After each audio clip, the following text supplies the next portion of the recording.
Police వారికి తెలియజేయాలి. Sir ఇప్పుడు ఉందంటే ఎంత ఎంత టైం పడుతుంది, ఏ ఊరికి రావాలన్నా కూడా మీ లిమిట్స్ లో మహా అంటే 15 నిమిషాల నుంచి అర్ధ గంట లోపల అన్ని ఊర్లోకి వస్తారు కావచ్చు.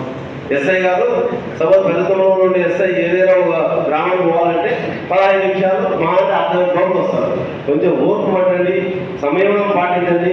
యువకులకు కూడా గ్రామాల్లో చెప్పండి. ఎందుకంటే పరిస్థితులు బాగాలేదు.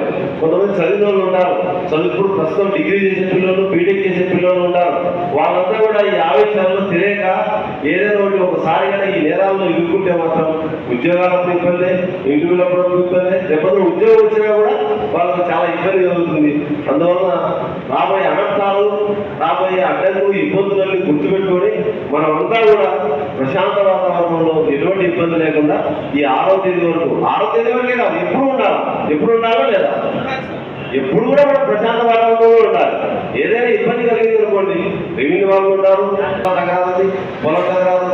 అదే కానీ మీరు గొడవపడితే ఏమవుతుంది, కేసులు అవుతాయి, జైలుకు పోతారు, రాయలకు ఫీజులు అవుతాయి. అంటే శారీరకంగా, మానసికంగా, ఆర్థికంగా అన్ని విధాలు నష్టపోతారు.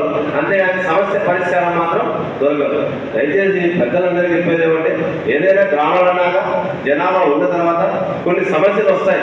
ఆ సమస్యలు వచ్చినప్పుడు పరిష్కార మార్గం పాటించాలి. ఒకటే అంతేనా, గొడవ పడకపోతే మనం జాగ్రత్త వహించి లా ఎన్ఫోర్సింగ్ అంటే పోలీసు వాళ్ళని కానీ, రెవెన్యూ వాళ్ళని కానీ, సంబంధిత అధికారులు కానీ ఉపయోగించుకుంటే ఆ గొడవ జరగకుండా పరిష్కార మార్గం పోయేదానికి ఈరోజు ఎగ్జిట్ పోల్స్ వచ్చినప్పుడు కానీ, లేకపోతే రిజల్ట్స్ వచ్చినప్పుడు కానీ బాణసంచయంలో ఎట్టి పరిస్థితుల్లో గ్రామంలో పేదరాలు ఏదైనా గ్రామంలో 4వ రోజు 4వ తారీఖు ఎట్టి పరిస్థితుల్లో టౌన్లోకి రావద్దండి. దయచేసి సహకరించండి అందరూ కూడా మాకు. అందుకని మిమ్మల్ని ఎందుకు పదే విజ్ఞప్తి చేస్తున్నామో సహకరించాలని. సాధ్యమైనంత వరకు 4వ తేదీ ఏం పనులు జరగవు మీకు. ఎందుకంటే అందరూ అధికారులంతా ఎక్కడ ఉంటారు, కౌంటింగ్ గా ఉంటారు, నాయకులంతా ఎక్కడ ఉంటారు, వాళ్ళు ఆడే ఉంటారు. మీరు వచ్చినా కూడా ఇక్కడ ఏం పనులు జరగవు ఆ రోజు. దయచేసి 4వ తేదీ మాత్రం ఎట్టి పరిస్థితుల్లో ఇక్కడ రావద్దండి.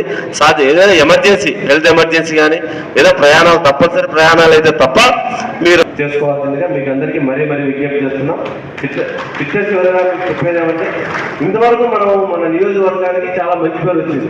ఆదోళ నియోజకవర్గంలో ప్రజల సహాయ సహకారాలు కానీ, ఇక్కడ పోటీ చేసే అభ్యర్థులు కానీ, నాయకుల యొక్క సహాయ సహకారాలు కానీ, గ్రామాల్లోని నాయకుల సహాయ సహకారాల వల్ల మేమంతా కూడా